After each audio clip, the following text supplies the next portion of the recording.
சற்று நேரம் தியானிக்கும்படியாக எடுத்துக்கொண்ட வேத பகுதி ஓசியா தீர்க்கதரிசியின் புஸ்தகம் 14ஆம் அதிகாரம் 5, 6, 7 வசனங்களை வாசிக்க கேட்போம். நான் இஸ்ரவேலுக்கு பனியைப் போல் இருப்பேன். அவன் லீலி புஷ்பத்தைப் போல் மலருவான். லீபனோனைப் போல் வேரூன்றி நிற்பான். அவன் கிளைகள் ஓங்கி படரும்.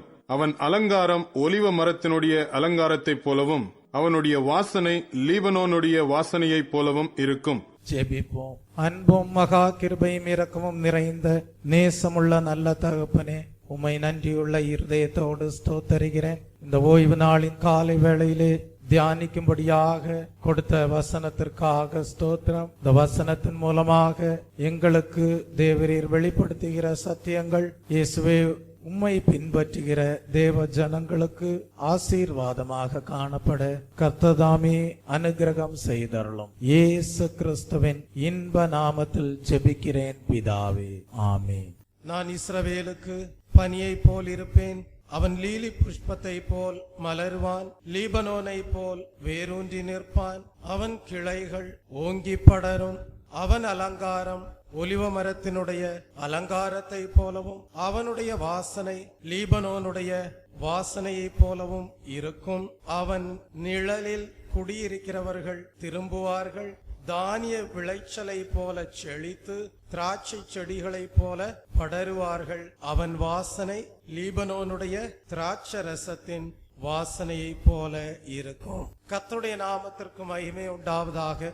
நாம் இந்த சத்திய வசனங்களை கடந்த சில வாரங்களாக தியானிக்க தேவன் நமக்கு கிருபை செய்தார். கர்த்தருடைய நாமம் மகிமைப்படுவதாக. எழுத்தின்படியான இஸ்ரவேல் ஜனங்களுக்கு தேவன் கொடுத்த ஆசீர்வாதத்தின் வாக்குத்தத்த வசனங்களாக இந்த தேவ வார்த்தைகள் காணப்படுகிறது. இந்த தேவனுடைய வார்த்தையிலே உண்டாயிருக்கக்கூடிய ஆசீர்வாதங்களை எழுத்தின்படியான இஸ்ரவேல் ஜனங்கள் மாத்திரமல்ல, நாமும் சுதந்தரிக்க முடியும். நாம் இந்த தேவனுடைய வார்த்தைகளிலே காணப்படுகிற ஆசீர்வாதத்தின் வாக்கு தத்தங்களை சுதந்தரிக்க வேண்டுமானால் நாம் எப்படிப்பட்ட தகுதி உள்ளவர்களாய் இருக்க வேண்டும் என்றால், நாம் தேவனால் ஏற்படுத்தப்பட்ட ரட்சிப்பை அடைந்தவர்களாய் இருக்க வேண்டும். நாம் நீதிமான்களாய் இருக்க வேண்டும். நாம் தேவன் கொடுத்த அபிஷேகத்தை பெற்றவர்களாய் இருக்க வேண்டும். நாம் ஆவிக்குரிய இஸ்ரவேல் ஜனங்களாய் இருக்க வேண்டும். நாம் இருதயத்திலே விருத்த சேதனம் அடைந்தவர்களாக தேவனிடத்திலிருந்து நல்ல இருதயத்தை பெற்றவர்களாய் இருக்க வேண்டும்.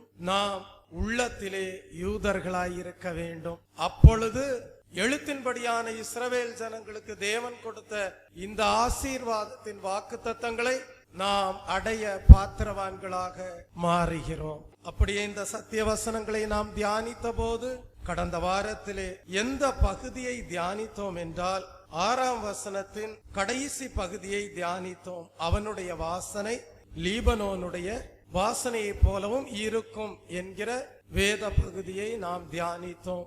அப்படி தியானித்த போது இஸ்ரவேலுடைய வாசனை லீபனோனுடைய வாசனை போல் இருக்கிறது என்றால் அதனுடைய சில தன்மைகளை நாம் தியானித்தோம். அப்படி தியானித்த போது முதலாவது லீபனோனுடைய வாசனையை லீபனோனுடைய திராட்சரசத்தின் வாசனை என்று சொல்லி அதன் தன்மை எப்படிப்பட்டது என்று சொல்லி தியானித்தோம். இரண்டாவதாக லீபனோனின் வாசனை அது கர்த்தரால் ஆசீர்வதிக்கப்பட்ட வயல்வெளியின் வாசனை என்று சொல்லி அதன் தன்மை எப்படிப்பட்டது என்பதை குறித்து தேவன் தம்முடைய ஜனங்களுக்கு எப்படிப்பட்ட ஆவிக்குரிய வஸ்திரங்களை உடுத்துவிக்கிறார் என்பதை குறித்து நாம் தியானித்தோம். மூன்றாவது இஸ்ரவேலுடைய வாசனை லீபனோனுடைய வாசனை என்றால் அது கர்த்தரை அறிகிற அறிவின் வாசனையாய் இருக்கிறது என்று சொல்லி அதன் தன்மை எப்படிப்பட்ட என்பதை குறித்து கடந்த வாரத்திலே நாம் தியானித்தோம். இந்த நாளிலேயும் கூட அதே பகுதியை தியானிக்க தேவன் நமக்கு கிருபை செய்வாராக. அவனுடைய வாசனை லீபனோனுடைய வாசனையை போலவும் இருக்கும் என்று சொல்லுகிறாரே. இஸ்ரவேலுடைய வாசனை ஆவிக்குரிய தேவ ஜனங்களுடைய வாசனை லீபனோனுடைய வாசனையை போலவும் இருக்கும் என்றால், தெய்வ பிள்ளைகளே, நம்மிலே கிறிஸ்துவை குறித்த அறிவின் வாசனை உண்டாயிருக்க வேண்டும் என்பதை தேவன் இந்த காலை வேளையிலே மீண்டும் வலியுறுத்தக்கூடியவராய் இருக்கிறார். வாசியுங்கள். 2 கொரிந்தியரின் புஸ்தகம் 2ஆம் அதிகாரம் 14ஆம் வசனத்தை வாசிக்கும் போது, கிறிஸ்துவுக்குள் எப்பொழுதும் எங்களை வெற்றி சிறக்க பண்ணி எல்லா இடங்களிலேயும் எங்களை கொண்டு அவரை அறிகிற அறிவின் வாசனையை வெளிப்படுத்துகிற தேவனுக்கு ஸ்தோத்திரம். தேவன் என்ன செய்கிறாராம்? தம்மை குறித்த அறிவை நமக்குள்ளே கொடுத்து அந்த அறிவின் வாசனையை எல்லா இடங்களிலேயும் வெளிப்படுத்தும்படியாக செய்கிறாராம். அப்படி ஒரு வெற்றியுள்ள வாழ்க்கை தேவன் வாழும்படியாக செய்கிறாரே, அவரை நாம் என்ன செய்ய வேண்டுமாம்? ஸ்தோத்திரம் செய்ய வேண்டுமாம். தெய்வ பிள்ளையே, அப்படியே கடந்த வாரத்திலே எப்படி ஆவிக்குரிய ஜீவியத்திலே பவுலுடைய வாழ்க்கையின் துவக்கம் உண்டாயிருந்தது, அவருடைய வாழ்க்கையின் முடிவிலே எப்படிப்பட்ட விசுவாச அறிக்கை உண்டாயிருந்தது என்று தியானித்தோம். அதனூடாக மோசேக்குள்ளாக எப்படி கர்த்தரை குறித்து அறிய வேண்டும் என்கிற வாஞ்சை உண்டானது, அந்த வாஞ்சையை கர்த்தர் எப்படி மோசேக்குள்ளாக நிறைவேற்றினார் என்பதை குறித்தும் நாம் தியானித்தோம். அப்படி தியானித்த வேளையிலே மோசேக்கு தேவன் தம்மை குறித்து வெளிப்படுத்தின போது தாம் எப்படிப்பட்டவர் என்பதை வெளிப்படுத்தினார் என்றால், தாம் இரக்கமுள்ளவர் என்றும், தாம் கிருபை உள்ளவர் என்றும், தாம் தயவுள்ளவர் என்றும், தாம் நீடிய சாந்தம் உள்ளவர் என்றும், தாம் சத்தியமுள்ள தேவன் என்றும் மோசேக்கு வெளிப்படுத்தினதை நாம் கடந்த வாரத்திலேயும் தியானித்தோம். இந்த காலை வேளையிலேயும் கூட கர்த்தர் எப்படிப்பட்டவர் என்பதை குறித்து ஒரு விசேஷித்த தன்மையை தியானிக்க நாம் கடமைப்பட்டிருக்கிறோம். அந்த விசேஷித்த தன்மை சில தேவ மனிதர்களுக்குள்ளாக எப்படி காணப்பட்டது என்பதையும் நாம் திருஷ்டாந்தங்களாக தியானிக்க தேவன் நமக்கு கிருபை செய்வாராக. தெய்வ பிள்ளையே, தேவனை குறித்த அறிவை நாம் அடைய வேண்டும். அப்படிப்பட்ட வாஞ்சை தேவ ஜனங்களுக்குள்ளாக காணப்பட வேண்டும். அதற்காகவே தேவன் தேவ சமூகத்திலே நம்மை கூடி வர செய்திருக்கிறார். அதுவும் ஒரு நோக்கமாயிருக்கிறது. தேவன் தம்முடைய ஜனங்களை தேவ சமூகத்திலே கூடி வர செய்தது. ஒருவராகிலும் தேவ சபையிலே கர்த்தரை குறித்த அறிவிலே குறை உள்ளவர்களாய் இருக்கக்கூடாது. கர்த்தரை குறித்த அறிவின் மேன்மை ஒவ்வொரு தேவ பிள்ளைக்குள்ளாகவும் காணப்பட வேண்டும். அதுதான் அவர்களை வெற்றியுள்ள வாழ்க்கை வாழச் செய்யும். அது அவர்களுக்குள்ளே நறுமணமாக வாசனையாக காணப்படும். தெய்வ பிள்ளையே, கர்த்தரை அறிகிற அறிவினாலே நாம் பெற்றுக்கொள்ளக்கூடிய ஆசீர்வாதங்கள் என்ன? யோவானுக்கு எழுதின சுவிசேஷ புஸ்தகம் 17ஆம் அதிகாரம் 3ஆம் வசனத்தை வாசிக்கும் போது, ஒன்றான மெய் தேவனாகிய உம்மையும் நீர் அனுப்பினவராகிய இயேசு கிறிஸ்துவையும் அறிவதே நித்திய ஜீவன். அப்படியானால் எந்த ஒரு மனிதன் தேவனை குறித்த அறிவை அடைகிறானோ அவன் நித்திய ஜீவனை பெற்றுக் கொள்ளக்கூடியவனாயிருக்கிறான். நித்திய ஜீவன் என்று சொல்லுவது பெரிய ஆசீர்வாதமாக காணப்படுகிறது. இரண்டாவதாக 2 பேதுருவின் புஸ்தகம் 1ஆம் அதிகாரம் 2ஆம் வசனத்தை வாசிக்கும் போது, தேவனையும் நம்முடைய கர்த்தராகிய இயேசுவையும் அறிகிற அறிவினால் உங்களுக்கு கிருபையும் சமாதானமும் பெருகும் என்று வாசிக்கிறோம். எந்த ஒரு தேவ பிள்ளை கர்த்தரை குறித்த அறிவை அடைந்த அனுபவத்திலே காணப்படுகிறாளோ அந்த தேவ பிள்ளைக்குள்ளாக தேவனுடைய கிருபை உண்டாயிருக்கும், தேவனுடைய சமாதானம் உண்டாயிருக்கும். அது தேவன் கொடுக்கிற பெரிய ஆசீர்வாதமாய் இருக்கிறது. மூன்றாவதாக 2 பேதுருவின் புஸ்தகம் 2ஆம் அதிகாரம் 20ஆம் வசனத்தை வாசிக்கும் போது, கிறிஸ்துவை பற்றி அறிகிற அறிவினால் உலகத்தின் அசுத்தங்களுக்கு தப்புவீர்கள், கேடுபாடுகளுக்கு தப்பி அவருடைய திவ்ய சுபாவத்திற்கு பங்குள்ளவர்கள் ஆவீர்கள். தெய்வ பிள்ளையே, இந்த உலகத்திலே அசுத்தமான காரியங்கள் உண்டாயிருக்கிறது, கேடுபாடான காரியங்கள் உண்டாயிருக்கிறது.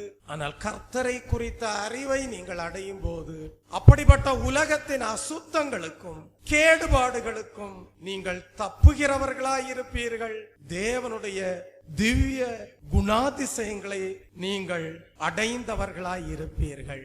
அது தேவனை குறித்த அறிவை அடைகிறதன் மூலமாக பெற்றுக்கொள்ளக்கூடிய ஆசீர்வாதமாய் இருக்கிறது. நான்காவதாக 2 பேதுருவின் புஸ்தகம் 1ஆம் அதிகாரம் 3ஆம் வசனத்தை வாசிக்கும் போது, நம்மை அழைத்தவரை அறிகிற அறிவினாலே ஜீவனுக்கும் தேவ பக்திக்கும் வேண்டிய யாவற்றையும் அவருடைய திவ்ய வல்லமையானது நமக்கு தந்தருளுகிறது என்று படிக்கிறோம். அப்படியானால் நீங்கள் தேவனை குறித்த அறிவை அடையும் போது தேவ பக்தியை அடையக்கூடியவர்களாயிருக்கிறீர்கள், ஜீவனை உடையவர்களாயிருக்கிறீர்கள். ஜீவன் என்று சொல்லும் போது எத்தனையோ அர்த்தங்கள் அதற்குள்ளாக காணப்பட்டாலும் ஜீவனுள்ள தேவனையே நீங்கள் அடைந்தவர்களாய் இருப்பீர்கள். அந்த உயிர்த்தெழுதலின் வல்லமை உங்களுக்குள்ளாக காணப்படும். தேவ பக்தியை அடைந்தவர்களாய் இருப்பீர்கள். ஐந்தாவதாக 1 பேதுருவின் புஸ்தகம் 1ஆம் அதிகாரம் 8ஆம் வசனத்தை வாசிக்கும் போது, அவரை அறிகிற அறிவிலே நாம் வீணர்களாகவோ கனியற்றவர்களாகவோ இருக்க மாட்டோம் என்று படிக்கிறோம். நீங்கள் கர்த்தரை குறித்த அறிவை அடையும் போது தேவன் எதிர்பார்க்கிற கனியுள்ள வாழ்க்கை வாழக்கூடியவர்களாய் இருப்பீர்கள். ஆவியின் கனிகள் உண்டாயிருக்கும், நீதியின் கனிகள் உண்டாயிருக்கும், பரிசுத்தத்திற்கேற்ற கனிகள் உண்டாயிருக்கும், உதடுகளின் கனியாகிய ஸ்தோத்திர பலிகள் உண்டாயிருக்கும், நற்கிரியைகள் என்கிற கனிகள் உண்டாயிருக்கும், மனம் திரும்புதலுக்கேற்ற கனிகள் உண்டாயிருக்கும், இரட்சிப்பிற்கேற்ற கனிகள் உங்கள் வாழ்க்கையிலே உண்டாயிருக்கும். இவைகள் எல்லாம் தேவனை குறித்த அறிவை அடைகிறதன் மூலமாக ஆசீர்வாதங்களாக, தெய்வீக அனுபவங்களாக நீங்கள் பெற்றுக்கொள்ள முடியும். தெய்வ பிள்ளையே, ஆகவேதான் 2 பேதுருவின் புஸ்தகம் 3ஆம் அதிகாரம் 18ஆம் வசனத்திலே வாசிக்கிறோம், கர்த்தரும் இரட்சகரும் ஆகிய இயேசுவை அறிகிற அறிவிலும் கிருபையிலும் வளருங்கள் என்று பரிசுத்த பேதுரு தேவ ஜனங்களுக்கு அறிவுரை கொடுக்கிறார். அப்படியே இந்த காலை வேளையிலேயும் இயேசு கிறிஸ்துவை குறித்த அறிவை அடைகிறதன் மூலமாக நாம் கிருபையிலே வளரக்கூடியவர்களாயிருக்கிறோம். நாம் கேட்ட எல்லா நல்லாசீர்வாதங்களையும் பெற்றுக்கொள்ள பாத்திரவான்களாக மாறுகிறோம். தெய்வ பிள்ளையே, மோசேக்கு தேவன் தாம் எப்படிப்பட்டவர் என்பதை வெளிப்படுத்தினார். இந்த காலை வேளையிலே தேவன் தம்மை அறிகிற அறிவின் மூலமாக நாம் அடைகிற ஒரு அனுபவத்தை வெளிப்படுத்த அனுகிரகம் செய்வாராக. வேதத்திலே ஒரு வசனம் படிக்கிறோம், கர்த்தருக்குள் மனமகிழ்ச்சியாயிருப்பதே உங்கள் பலன். அநேகருக்குள்ளாக ஒரு கேள்வி, எப்படி கர்த்தருக்குள் மனமகிழ்ச்சியாய் இருப்பது, எப்படி தேவ பலனை அடைவது? தெய்வ பிள்ளையே, நாம் இந்த உலகத்திலே வெற்றியுள்ள வாழ்க்கை வாழ வேண்டுமானால் எப்பொழுதும் நாம் ஒரு மனிதனை நம்பி வாழ முடியாது. ஆகவேதான் பக்தன் பாடுகிறான், நான் நம்பும் மனிதன் கைவிடலாம், ஆனால் நீர் ஒருபோதும் கைவிட மாட்டீர் என்று. அப்படியானால் அநேகருக்குள்ளாக தாங்கள் நம்பி இருக்கிற மனிதர்கள் கைவிடும் போது துயரம் வந்து விடுகிறது, துக்கம் வந்து விடுகிறது, மகிழ்ச்சியை இழந்து விடுகிறார்கள், சமாதானத்தை இழந்து விடுகிறார்கள், சந்தோஷத்தை இழந்து விடுகிறார்கள். அப்படி என்றால் அவர்களுக்குள்ளாக உண்டாயிருந்த சந்தோஷம், மகிழ்ச்சி, அவர்களுக்குள்ளாக உண்டாயிருந்த சமாதானம் யாரால் உண்டாயிருந்தது? தாங்கள் நம்பியிருந்த ஒரு மனிதனால் உண்டாயிருந்தது. ஆனால் வேதம் சொல்லுகிறது, மனிதன் மாறி விடுவான், ஆனால் உங்களை அழைத்த தேவன் மாறாதவர். அப்படியானால் நிரந்தரமான மகிழ்ச்சி, நிரந்தரமான சந்தோஷம், நிரந்தரமான சமாதானம் அது தேவனால் உண்டாகிறது என்றால் அதை நாம் பெற்றுக்கொள்ளும் போது அது நமக்கு தேவ பலனாய் இருக்கிறதாம். உங்களுக்குள்ளாக இருக்கக்கூடிய மகிழ்ச்சியை நீங்கள் இழந்து விட்டால் தேவனுடைய பலனை இழந்து விடுவீர்கள். உங்களுக்குள்ளாக நீங்கள் பெற்றிருக்கக்கூடிய மகிழ்ச்சியையும் சமாதானத்தையும் சந்தோஷத்தையும் நீங்கள் இழந்து விட்டால் பலனை இழந்து விடுவீர்கள். அப்படியானால் நீங்கள் என்றைக்கும் பலத்தோடு இருக்க வேண்டுமானால் உங்களுக்குள்ளாக இருக்கக்கூடிய பலம் அது மனிதனால் உண்டான பலமாய் இருக்கக்கூடாது, தேவனால் உண்டான பலமாய் இருக்க வேண்டும். அப்படியானால் உங்களுக்குள்ளாக இருக்கக்கூடிய சந்தோஷமும் கூட ஒரு மனிதன் எடுத்து போட இயலாத தேவ சந்தோஷமாய் இருக்க வேண்டும். உங்களுக்குள்ளாக இருக்கக்கூடிய சமாதானமும் கூட ஒரு மனிதனும் எடுத்து போட முடியாத தேவ சமாதானமாய் இருக்க வேண்டும். நீங்கள் மனிதன் கொடுக்கிற சந்தோஷத்தை, மனிதன் கொடுக்கிற சமாதானத்தை பற்றி பிடித்துக் கொண்டிருப்பீர்களானால் அந்த மனிதன் உங்களை கைவிடும் போது உங்களுக்குள்ளாக கிரியை செய்து கொண்டிருந்த மனிதனால் உண்டான சந்தோஷம், மனிதனால் உண்டான சமாதானம், மனிதனால் உண்டான மகிழ்ச்சி உங்களை விட்டு எடுபட்டு போகும்.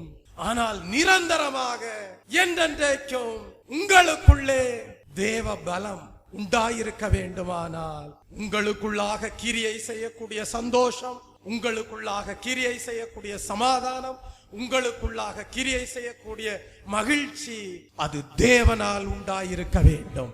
அப்பொழுது உங்கள் வாழ்நாள் முழுவதும் நீங்கள் நம்பி இருக்கக்கூடிய மனிதர்கள் நீங்கள் நீதியின் பாதையிலே செல்லும் போது உங்களை கைவிட்டாலும் தேவனுடைய சமாதானம், தேவனுடைய சந்தோஷம், தேவனுடைய மகிழ்ச்சி உங்களுக்குள்ளே எடுபடாத சந்தோஷமாயிருக்கிறபடியால் தேவனுடைய பலத்தை இழந்து போகாதிருப்பீர்கள்.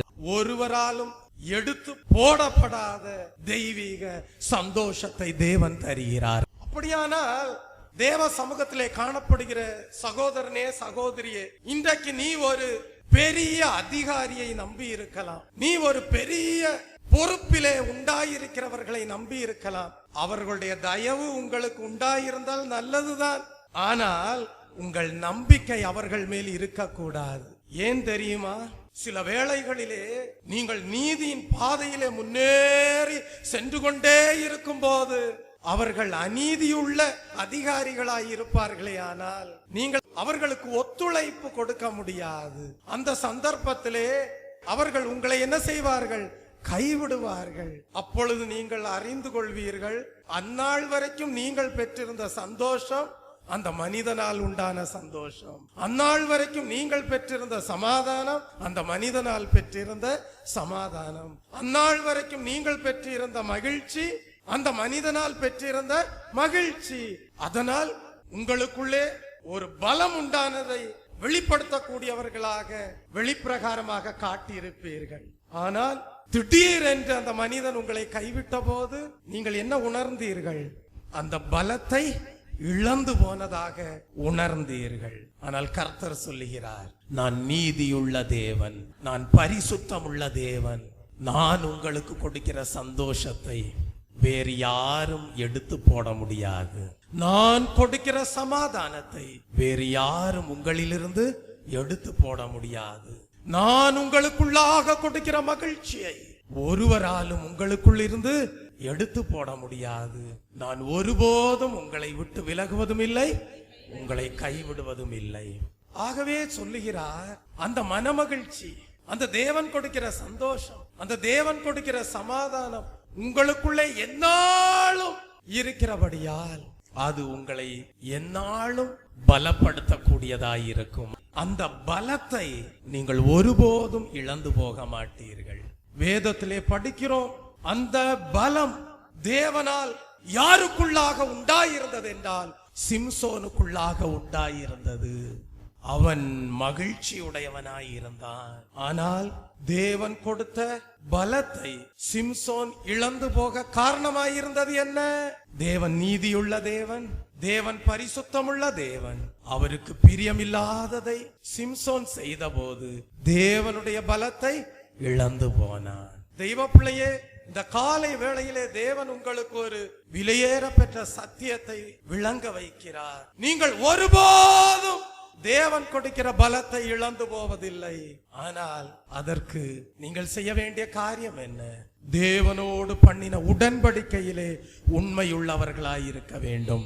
அதனால் தான் கர்த்தர் சொன்னார், மலைகள் விலகலாம், பர்வதங்கள் நிலை பெயரலாம், ஆனால் என் கிருபை உன்னை விட்டு விலகாமலும் என் சமாதானத்தின் உடன்படிக்கை உன்னை விட்டு நீங்காமலும் இருக்கும் என்று சொன்னார். அப்படி என்றால் தேவன் கொடுக்கக்கூடிய மகிழ்ச்சி, தேவன் கொடுக்கக்கூடிய சந்தோஷம், தேவன் கொடுக்கிற ரட்சிப்பினால் உண்டான சமாதானம், அவைகள் ஒருபோதும் உங்களை விட்டு விலகாது. ஆனால் நீங்கள் அதற்காக என்ன செய்ய வேண்டும்?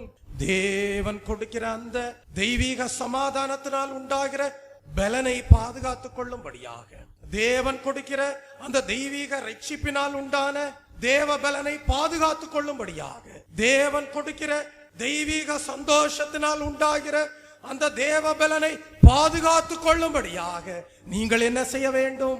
தேவனோடு பண்ணின உடன்படிக்கையிலே உண்மையுள்ளவர்களாய் இருக்க வேண்டும். நீங்கள் சியோன் பர்வதத்திலே அற்புதங்களாகவும் அடையாளங்களாகவும் காணப்படுவீர்கள். கர்த்தருக்குள் மனமகிழ்ச்சியாயிருப்பது உங்களுக்கு பலனாயிருக்கும். அநேகர் தங்கள் சுய விருப்பத்தின்படி எல்லாம் சூழ்நிலைகளை பிரயோஜனப்படுத்தி, சந்தர்ப்பங்களை பிரயோஜனப்படுத்தி வாழ்ந்தவர்களுடைய வாழ்க்கையை குறித்து நாம் வேதத்திலே படிக்கிறோம். அவர்களுக்குள்ளே தேவ பலம் உண்டாயிருக்கவில்லை. அவர்கள் பலவீனப்பட்டவர்களாகவே காணப்பட்டார்கள். அவர்கள் சோர்ந்து போனவர்களாக காணப்பட்டார்கள். அவர்கள் அழிந்து போனார்கள். தெய்வ பிள்ளையே, இந்த காலை வேளையிலே தேவாவியானவர் உங்களோடு இடைபடுகிறார். கர்த்தருக்குள் மகிழ்ச்சியாயிருங்கள். கர்த்தர் கொடுத்த சமாதானத்தை பாதுகாத்துக் கொள்ளுங்கள். கர்த்தர் கொடுக்கிற ரட்சிப்பை பாதுகாத்துக் கொள்ளுங்கள். கர்த்தர் கொடுக்கிற தெய்வீக சந்தோஷத்தை பாதுகாத்துக் கொள்ளுங்கள். எப்படி பாதுகாத்துக் கொள்வது? அனுகூலமான சூழ்நிலைகள் இருக்கிறது என்று சொல்லி, அனுகூலமான சந்தர்ப்பங்கள் இருக்கிறது என்று சொல்லி, பணம் இருக்கிறது என்று சொல்லி, அதிகாரம் இருக்கிறது என்று சொல்லி, எல்லாவற்றையும் அனுபவிக்க எங்களுக்கு ஏற்ற நாட்களாய் இருக்கிறது என்று சொல்லி அவைகளெல்லாம் அனுபவிப்பீர்களானால் உங்களுக்குள்ளே தேவ பலம் உண்டாயிராது. கர்த்தர் உங்களோடு இருக்க மாட்டார்.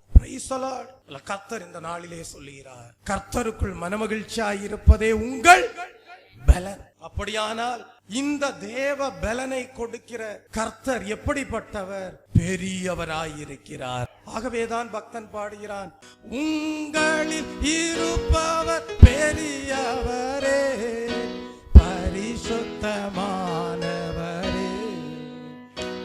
உங்களில் இருப்பவர் பெரியவரே, பரிசுத்தமானவரே.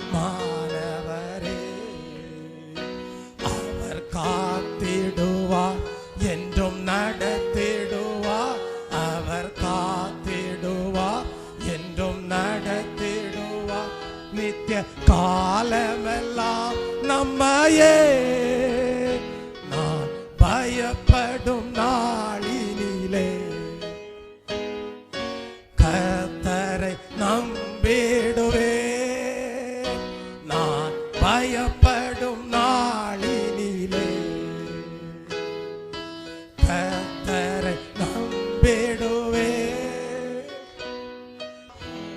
கர்த்தர் உங்களுக்குள்ளே கொடுத்திருக்கிற மகிழ்ச்சியை, கர்த்தர் உங்களுக்குள்ளே கொடுத்திருக்கக்கூடிய தேவ அன்பை, கர்த்தர் உங்களுக்குள்ளே கொடுத்திருக்கக்கூடிய தேவ சமாதானத்தை, கர்த்தர் உங்களுக்குள்ளே கொடுத்திருக்கக்கூடிய ரட்சிப்பை, கர்த்தர் உங்களுக்குள்ளே கொடுத்திருக்கக்கூடிய அபிஷேகத்தை நீங்கள் இழந்து போகாத வரைக்கும் தேவ பலத்தோடு இருக்கிறபடியால் நீங்கள் பயப்பட வேண்டியதில்லை. காரணம், உங்களுக்குள்ளே இருப்பவர் பெரியவர். அப்படியானால் இந்த காலை வேளையிலே தேவனை குறித்த அறிவின் வாசனை உங்களுக்குள்ளே உண்டாக வேண்டும். இந்த நாளிலே தியானிக்கிற காரியம் என்னவென்றால், தேவன் பெரியவர். நம்முடைய தேவன் பெரியவர். வாசியுங்கள்.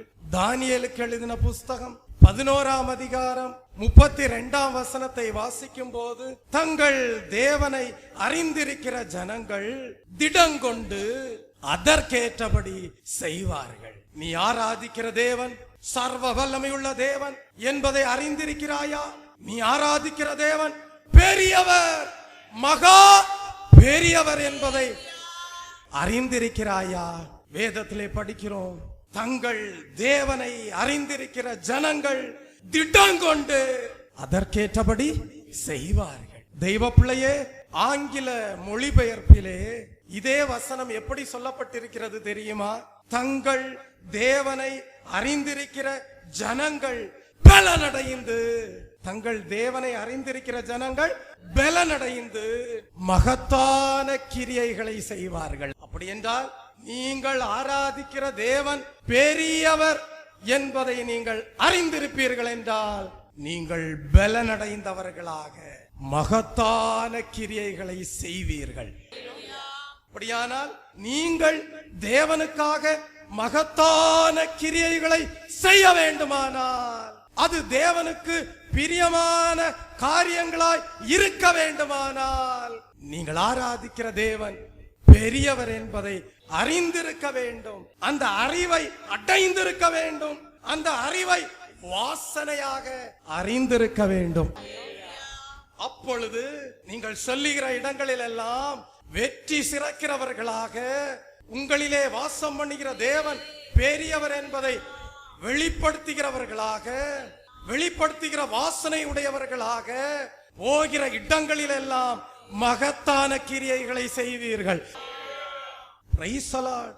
தெய்வ பிள்ளையே, அப்படியானால் நீங்கள் எவ்விதமாக பலன் கொள்ள முடியும்?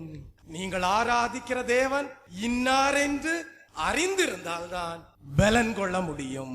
நீங்கள் ஆராதிக்கிற தேவன் மகா பெரியவர் என்பதை அறிந்திருந்தால்தான் நீங்கள் பலன் கொள்ள முடியும். நீங்கள் ஆராதிக்கிற தேவன் மகா பெரியவர் என்பதை அறிந்திருந்தால்தான் ரட்சிப்பை அடைந்திருப்பீர்கள், அந்த தேவ சமாதானத்தை அடைந்திருப்பீர்கள், அந்த தெய்வீக சந்தோஷத்தை அடைந்திருப்பீர்கள், பலம் உள்ளவர்களாயிருப்பீர்கள், மகத்தான காரியங்களை செய்வீர்கள். அப்படி என்றால் ஒரு கேள்வி, தேவனை எப்படி அறிந்து கொள்வது? தேவனை எப்படி அறிந்து கொள்வது? தெய்வ பிள்ளையே, யாருக்குள்ளாக மன தாழ்மை உண்டாயிருக்கிறதோ அவர்கள் தேவனை அறிந்து கொள்வார்கள். யாருக்குள்ளாக மன தாழ்மை உண்டாயிருக்கிறதோ அவர்கள் தேவனை அறிந்து கொள்வார்கள். ஏனென்றால் பரிசுத்த ஒரே பிதாவாகிய தேவனை குறித்து படிக்கும் போது 113 சங்கீதம் 5-6 வசனங்களை வாசிக்கும் போது பிதாவாகிய தேவன் தாழ்மையும் நீடிய சாந்தமுள்ளவராயும் நொறுங்குண்டு பணிந்த ஆவியுள்ளவர்களிடத்தில் வாசம் பண்ணுகிறவராயும் இருக்கிறார். ஏசாயா தீர்க்கதரிசியின் புஸ்தகம் 57 அதிகாரம் 15 வசனத்தில் வாசிக்கும் போதும் அங்கேயும் நாம் படிக்கிறோம், தேவன் பணிந்த ஆவியுள்ளவர்களிடத்தில் வாசம் பண்ணுகிறார், தாழ்மையுள்ளவர்களிடத்தில் வாசம் பண்ணுகிறார். ஏனென்றால் தேவன் தாழ்மையுள்ளவராயிருக்கிறார். தேவன் தாழ்மையுள்ளவராயிருக்கிறபடியால் மன தாழ்மை உள்ளவர்களுக்கு தம்மை அறிந்து கொள்ளும்படியாக செய்கிறார்.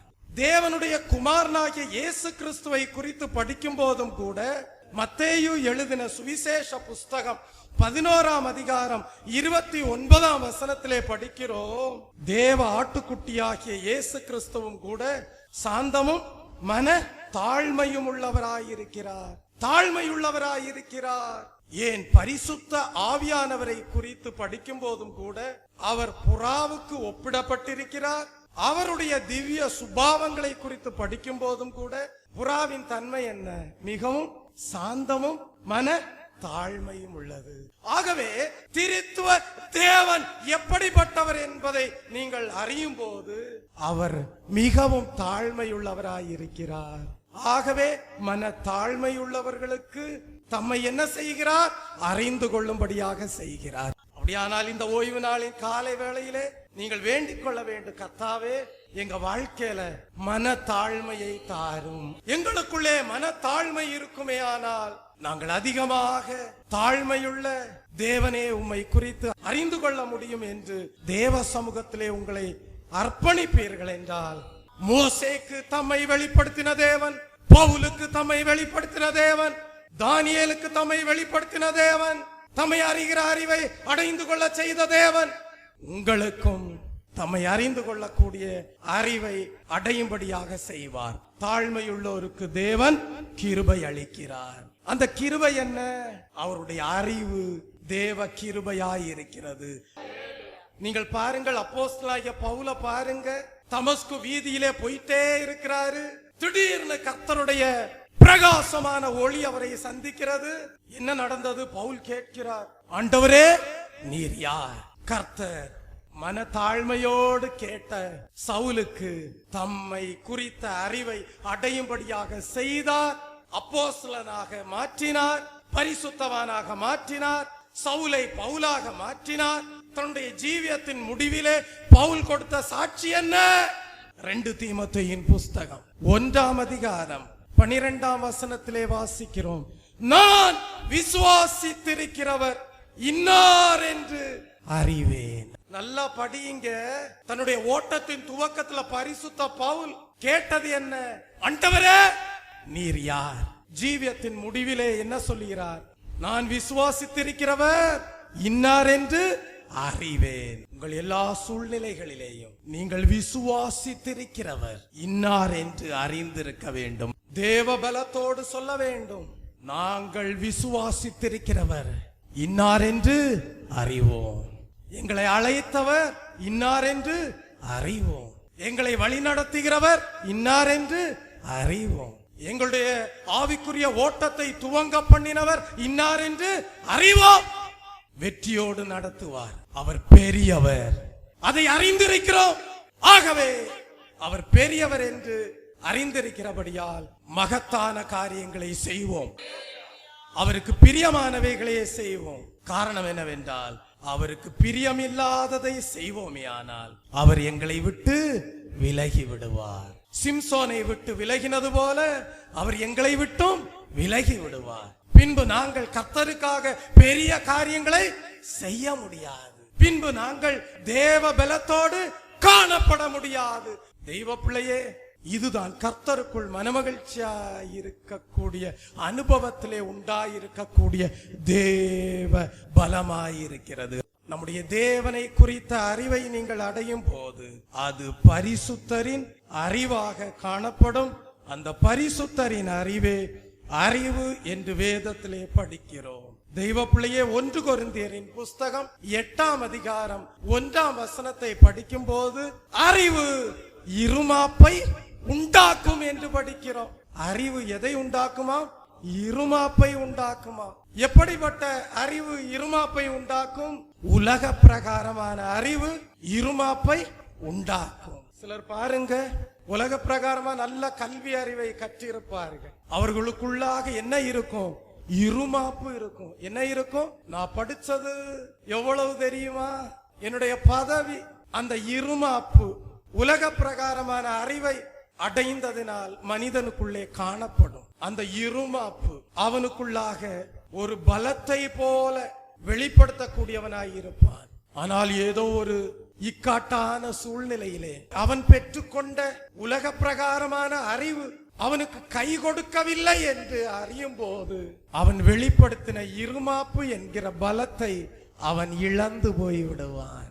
ஆகவேதான் தேவன் சொன்னார், பரிசுத்தரின் அறிவே அறிவு. ஸ்தோத்திரம்.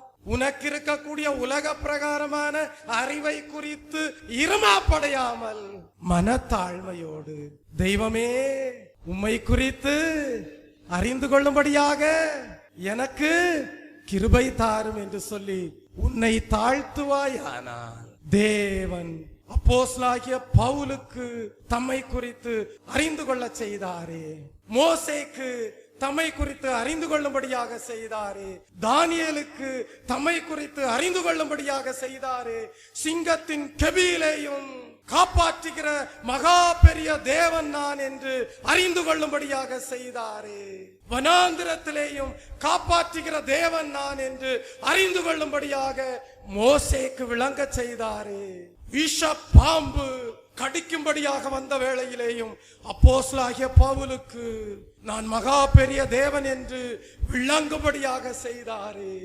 அந்த தேவன் உங்களுக்கு தம்மை அறிந்து கொள்ளும்படியாக செய்து உங்கள் மூலமாக மகா பெரிய காரியங்களை செய்வார். பவுல் மூலமாக மாத்திரமல்ல, மோசையின் மூலமாக மாத்திரமல்ல, தானியேலின் மூலமாக மாத்திரமல்ல, உங்கள் மூலமாகவும் அந்த மகா பெரிய தேவன் பெரிய காரியங்களை செய்வார்.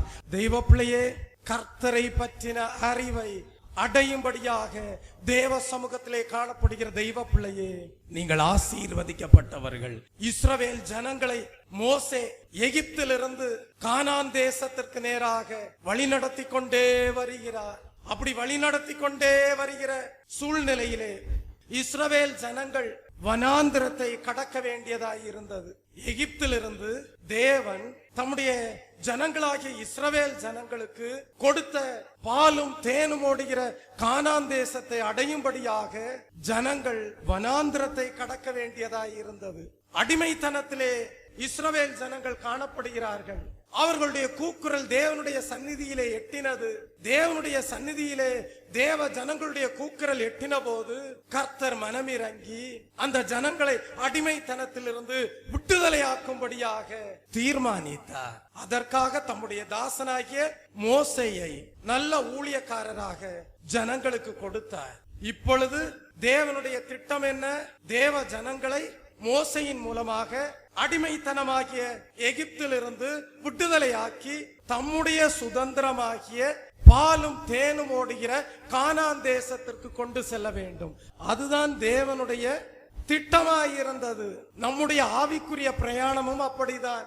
பாவத்தின் அடிமைத்தனத்திலே காணப்பட்டோம், சாபத்தின் அடிமைத்தனத்திலே காணப்பட்டோம். ஆனால் தேவன் தீர்மானித்தார், இனி என் ஜனங்கள் பாவத்தின் அடிமைத்தனத்தில் இருக்கக்கூடாது, சாபத்தின் அடிமைத்தனத்தில் இருக்கக்கூடாது. அவர்களை நான் விடுதலையாக்க போகிறேன். அதற்காக ஜனங்களுக்கு தேவன் தம்முடைய உக்ரானக்காரராகிய ஊழியக்காரரை கொடுத்தார். ஊழியக்காரர்கள் என்ன செய்கிறார்கள்? பாவத்திலும் சாபத்திலும் அடிமைப்பட்டிருக்கிற ஜனங்களை விடுதலையாக்குகிறார்கள். தேவனுடைய அன்பை எடுத்துரைத்து விடுதலையாக்குகிறார்கள். விடுதலையாக்கி என்ன செய்கிறார்கள்? அவர்களுக்கு ஒரு நம்பிக்கையை கொடுக்கிறார்கள். என்ன நம்பிக்கை? தேவன் விடுதலையாக்கப்படுகிற உங்களுக்கு பாலும் தேனும் ஓடுகிற பரம கானான் தேசமாகிய பரலோக ராஜ்யத்தை வைத்திருக்கிறார். அதற்கு நேராக உங்களை வழி நடத்துகிறார். அதற்கு நிழலாட்டமாக இன்றைக்கு தேவ சமூகத்திலே தேவ சபையிலே உங்களை கூட்டி சேர்த்திருக்கிறார். அப்படியானால் தேவ சபையிலே கூட்டி சேர்க்கப்பட்டிருக்கிற தேவ ஜனங்கள் பாவத்திலிருந்தும் அக்கிரமத்திலிருந்தும் சாபத்திலிருந்தும் விடுதலையாக்கப்பட்டவர்களாக காணப்படுகிறார்கள், காணப்பட வேண்டும். அதுதான் சரியான ரட்சிப்பு. பின்பு அவர்களுக்கு ஒரு நம்பிக்கை கொடுக்கப்படுகிறது. அந்த நம்பிக்கை என்ன? உங்கள் தரிசனம் பரலோக ராஜ்யம். இனி இரண்டாம் மரணமாகிய பாதாளத்திற்கு உங்களிலே அதிகாரம் இல்லை. இனி இரண்டாம் மரணமாகிய அக்கினிக்கு உங்களிலே உரிமை இல்லை. இரண்டாம் மரணமாகிய பாதாளத்திற்கு இனி உங்களிலே உரிமை இல்லை. உங்களை உரிமை கோரக்கூடிய தேவன் பரலோக தேவனாயிருக்கிறார். அவர் உங்களை பாவத்தின் சாபத்தின் அடிமைத்தனத்திலிருந்து மீட்டு ரட்சித்திருக்கிறார். அன்றைக்கு மீட்கப்படுகிற ஜனங்களுக்கு வழிகாட்டியாக ஒரு ஊழியக்காரரை மோசேயை தேவன் கொடுத்தது போல இன்றைக்கும் மீட்கப்படுகிற ஜனங்களை வழி நடத்தும்படியாக தேவன் தம்முடைய சபையிலே தம்முடைய ஊழியக்காரரை வைத்திருக்கிறார். அன்றைக்கு மோசே ஜனங்களை கானான் தேசத்திற்கு நேராக வழி நடத்தும் போது வழி நடத்துகிற பாதை மிகவும் சந்தோஷப்படுகிற பாதையாய் இருக்கவில்லை. அது ஒரு வனாந்திரமான பாதையாய் இருந்தது. அதுபோலதான் ஆவிக்குரிய ஜனங்களாய் இருக்கிற நம்முடைய வாழ்க்கையிலே இந்த பூலோக வாழ்க்கை ஒரு வனாந்திர வாழ்க்கையை போன்றதுதான். ஆனாலும் கர்த்தர் நமக்கு வாக்குத்தத்தம் கொடுக்கிறார். என்ன வாக்குத்தத்தம்? உங்களை மீட்டு ரட்சித்த தேவனாகிய நான் உண்மையுள்ளவர், உங்களை போஷிப்பேன், உங்களை தாங்குவேன், உங்களை சுமப்பேன், உங்களை விட்டு விலகுவதும் இல்லை, உங்களை கைவிடுவதும் இல்லை. நான் நல்ல மேய்ப்பராயிருக்கிறேன், நீங்கள் தாழ்ச்சி அடைவதில்லை. வாக்குத்தத்தங்களை கொடுக்கிறார். வாக்குத்தத்தங்களை கொடுக்கும் போது நீங்கள் என்ன செய்ய வேண்டும்? விசுவாசிக்க வேண்டும். இது ஒரு வனாந்திர பாதையாயிருந்தாலும் நீங்கள் விசுவாசிக்க வேண்டும். நீங்கள் அறிக்கை செய்ய வேண்டும். நாங்கள் விசுவாசித்திருக்கிறவர் இன்னார் என்று அறிவோம், அவர் பெரியவர். ஆகவே இந்த வனாந்திரமான பாதையிலே சில பிரதிகூலமான சூழ்நிலைகள் வரும்போது முறுமுறுக்க கூடாது, தேவனை நோக்கி தர்க்கம் பண்ணக்கூடாது. ஏன் எங்களை இப்படிப்பட்ட பாதையிலே வழி நடத்துகிறேன் என்று சொல்லி முறுமுறுக்க கூடாது. பாலும் தேனும் ஓடுகிற பரம கானான் தேசமாகிய பரலோக ராஜ்யத்தை அடைய வேண்டுமானால் பாடுகளினூடாக கடந்து சென்றுதான் அடைய முடியும். பாடுகளினூடாக தான் கடந்து சென்று அந்த பரம ராஜ்யத்தை சுதந்தரிக்க முடியும். ஆகவேதான் சொன்னார், இடுக்கமான வாசல் வழியாக உட்பிரவேசிக்கிறவர்கள் பாக்கியவான்கள். அந்த பாடுகளின் வழியாக வழி நடத்தப்படும் போது முறுமுறுக்காமல் தர்க்கம் பண்ணாமல், தேவனே நாங்கள் விசுவாசித்திருக்கிற நீர் மகா பெரியவர், எங்களை போய் சேர வேண்டிய அந்த பரமராஜ்யத்திற்குள் எங்களை சேர பண்ணுவீர் என்கிற சந்தோஷத்தோடு தேவ பலத்தை இழக்காமல் விசுவாசத்தை துவக்கினவரும் முடிக்கிறவரும் ஆகிய இயேசுவையே நோக்கி ஆசையாய் தொடர வேண்டும். அழைத்த தேவன் உண்மையுள்ளவர். ஆனா இந்த இஸ்ரவேல் ஜனங்கள் என்ன தெரியுமா செஞ்சாங்க? தேவன் வழி நடத்தி கொண்டே சென்ற போது வனாந்திர பிரயாணத்திலே தேவனை நோக்கி முறுமுறுத்தார்கள், மோசையை நோக்கி தர்க்கம் பண்ணினார்கள். அவர்கள் என்ன செய்தார்கள்? தங்கள் மேல் தேவன் அன்புள்ளவராய் இருக்கிறார் என்பதை அறிந்து கொள்ளாமல் தங்களை பலவீனப்படுத்தி கொண்டார்கள். வனாந்திரத்திலே மாண்டு அழிந்து போனார்கள். அப்படியே இன்றைக்கும் அநேக தேவ ஜனங்கள் வனாந்திர பாதையிலே கடந்து செல்லும் போது ஏன் எங்களுக்கு இந்த பாடுகள், ஏன் இந்த கஷ்டங்கள் என்று சொல்லி முறுமுறுக்கிறார்கள். தேவனுக்கு விரோதமாக பாவம் செய்கிறார்கள். தேவனுடைய ஊழியக்காரர்களுக்கு விரோதமாக தூஷணம் பேசுகிறார்கள். தங்களுக்குள்ளே தேவன் கொடுத்த விடுதலையை, தங்களுக்குள்ளே தேவன் கொடுத்த ரட்சிப்பை, தங்களுக்குள்ளே தேவன் கொடுத்த சமாதானத்தை, தங்களுக்குள்ளே தேவன் கொடுத்த மனமகிழ்ச்சியை இழந்து விடுகிறார்கள். பரம ஈவை ருசி பார்த்தும் தேவ பலனை இழந்தவர்களாக வனாந்திரத்திலே மடிந்து போகிறார்கள். பரலோக ராஜ்யத்தை இழந்து போகிறார்கள். ஆனால் இந்த காலை வேளையிலே தேவாவியானவர் உங்களோடு இடைபடுகிறார். வனாந்திர பாதையிலே நடத்தப்படுகிறாயா? வனாந்திர பாதையிலே நடந்து கொண்டு செல்கிறாயா? கர்த்தர் பெரியவர் என்பதை விசுவாசிப்பாயாக. உன்னை வழி நடத்துகிற தேவன் உன்னோடு இருக்கிறார் என்பதை விசுவாசிப்பாயாக. உன்னை இந்த வனாந்திர பாதையிலே வழி நடத்தும்படியாக தேவன் தம்முடைய ஊழியக்காரரை உங்களுக்காக வைத்திருக்கிறார் என்பதை விசுவாசிப்பீர்களாக. தேவன் தம்முடைய அறிவை அடைந்து கொள்ளும்படியாக அநேக மகத்துவமான காரியங்களை தம்முடைய ஊழியக்காரர் மூலமாக செய்து நிறைவேற்றி வருகிறார் என்பதை நம்புவீர்களாக. அதை விசுவாசிப்பீர்கள் என்றால், அதை நம்புவீர்கள் என்றால், தேவன் வழி நடத்துகிற பாதையிலே பாடுகளை சகிக்கிறவர்களாக, தேவனுடைய அற்புதங்களை காண்கிறவர்களாக, தேவனாலே போஷிக்கப்படுகிறவர்களாக, ஜீவன் உள்ளவர்களாக, தெய்வீக சந்தோஷம் உள்ளவர்களாக, தேவ பலத்தோடு காணப்படுவீர்கள். என்ன நடந்தது தெரியுமா? பாலும் தேனும் ஓடுகிற கானான் தேசத்தை சுதந்தரிக்க வேண்டும். மோசே 12 வேவுக்காரரை என்ன செய்கிறான்? அனுப்புகிறான். எங்கே அனுப்புகிறான்? கானான் தேசத்திற்கு அனுப்புகிறான். அந்த 12 வேவுக்காரர்கள் கானான் தேசத்திற்கு செல்கிறார்கள். 10 பேர் கானான் தேசத்திலே கண்டது என்ன தெரியுமா? ராட்சதர்களை கண்டார்கள். யாரை கண்டார்கள்? ராட்சதர்களை கண்டார்கள். ராட்சதர்களை கண்டுவிட்டு வந்து அறிக்கை கொடுக்கிறார்கள். கானான் தேசத்தை வேவு பார்க்கும்படியாக சென்றோம், இதோ வந்திருக்கிறோம், அறிக்கையோடு வந்திருக்கிறோம். அந்த 10 பேரும் கொடுத்த அறிக்கை என்ன? கானான் தேசம் நாம் வாழும்படியான ஒரு நல்ல தேசம் அல்ல. அங்கே இருக்கிறவர்கள் எல்லாரும் ராட்சதர்கள். இப்படிதான் 10 பேரும் துர்செய்தியை அவிசுவாசத்தோடு மோசே இடத்துல வந்து அறிக்கை செய்தார்கள்.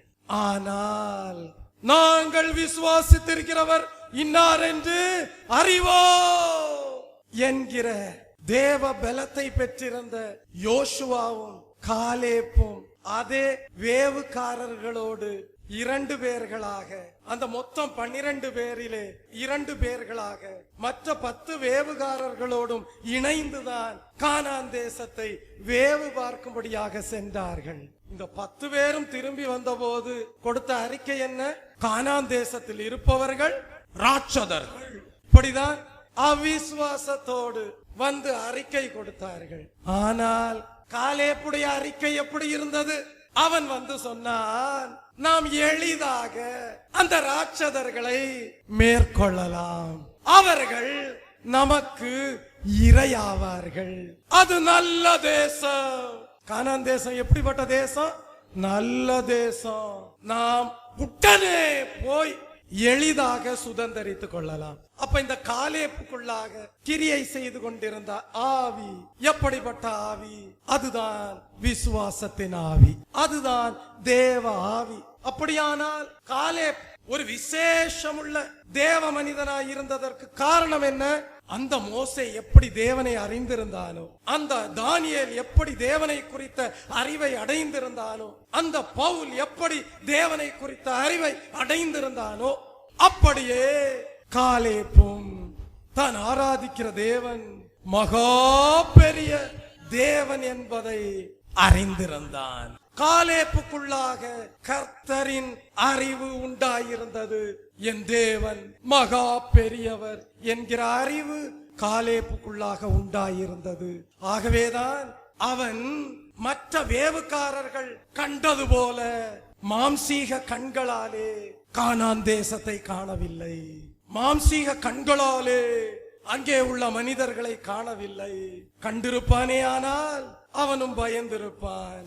கண்டிருப்பானே ஆனால் அவனும் அந்த தேசம் நல்ல தேசம் அல்ல என்று சொல்லி இருப்பான்.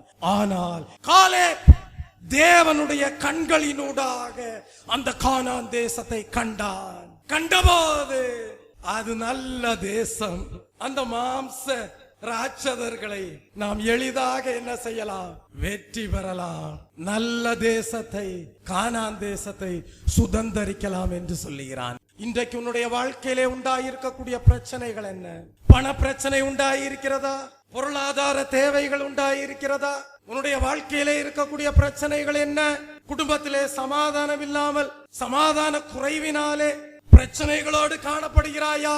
ஒன்று செய், அந்த பிரச்சனைகளை நீ அந்த 10 வேவுகாரர்கள் கண்டது போல காணாமல் கர்த்தருடைய கண்களினூடாக நீ ஆராதிக்கிற தேவன் மகா பெரியவர் என்கிற விசுவாசத்தோடு அந்த பிரச்சனைகளை நீ காண்பாயானால் நீ சொல்லுவாய், எனக்கு முன்னாக இருக்கக்கூடிய பிரச்சனையை நான் என்னுடைய பெரிய தேவனாலே வெற்றி சிறப்பேன்.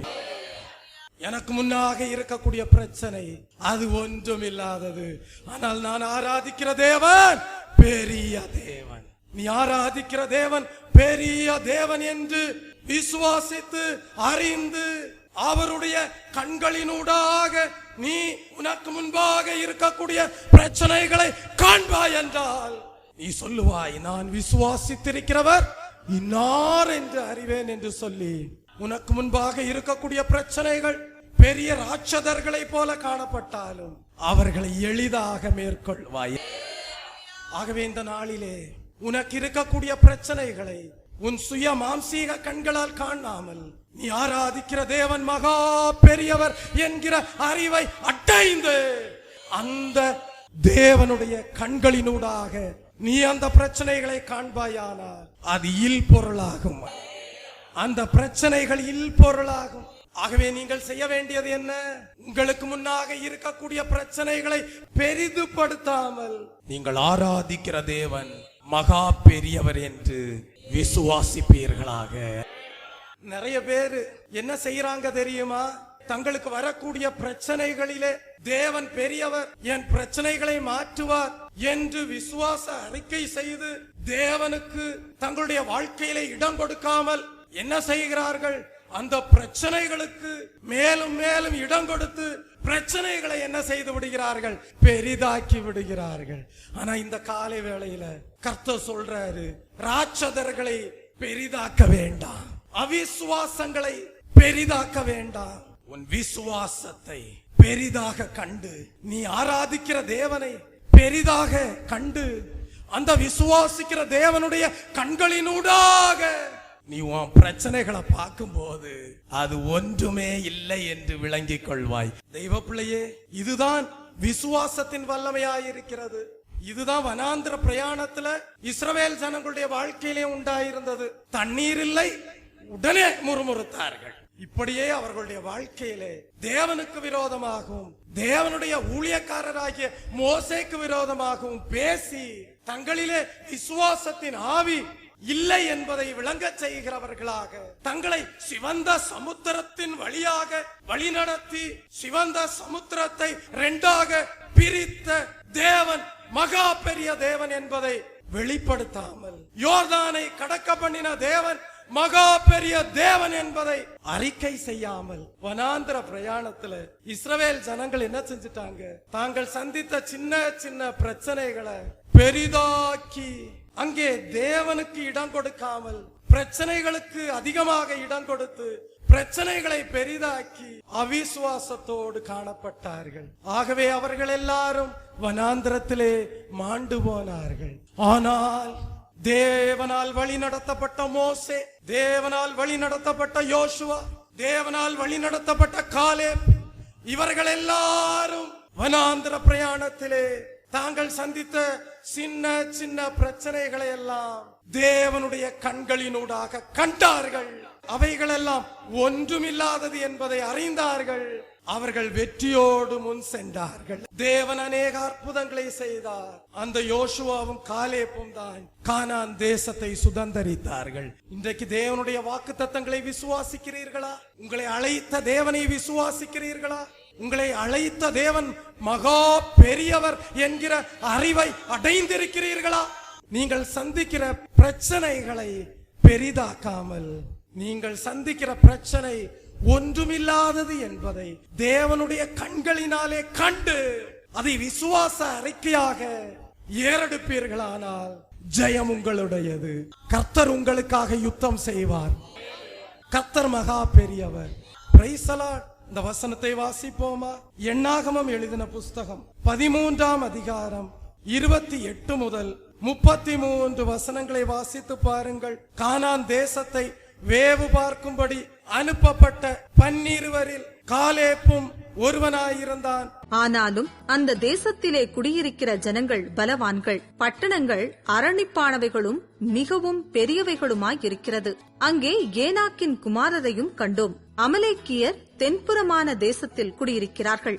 ஏத்தியரும் எபூசியரும் எமோரியரும் மலைநாட்டில் குடியிருக்கிறார்கள். கானானியர் கடல் அருகேயும் யோர்தான் அண்டையிலும் குடியிருக்கிறார்கள் என்றார்கள். அப்பொழுது காலேப் மோசேக்கு முன்பாக ஜனங்களை அமர்த்தி, நாம் உடனே போய் அதை சுதந்தரித்துக் கொள்வோம், நாம் அதை எளிதாய் ஜெயித்துக் கொள்ளலாம் என்றான். அவனோட கூட போய் வந்த மனிதரோ, நாம் போய் அந்த ஜனங்களோட எதிர்க்க நம்மாலே கூடாது, அவர்கள் நம்மை பார்க்கிலும் பலவான்கள் என்றார்கள்.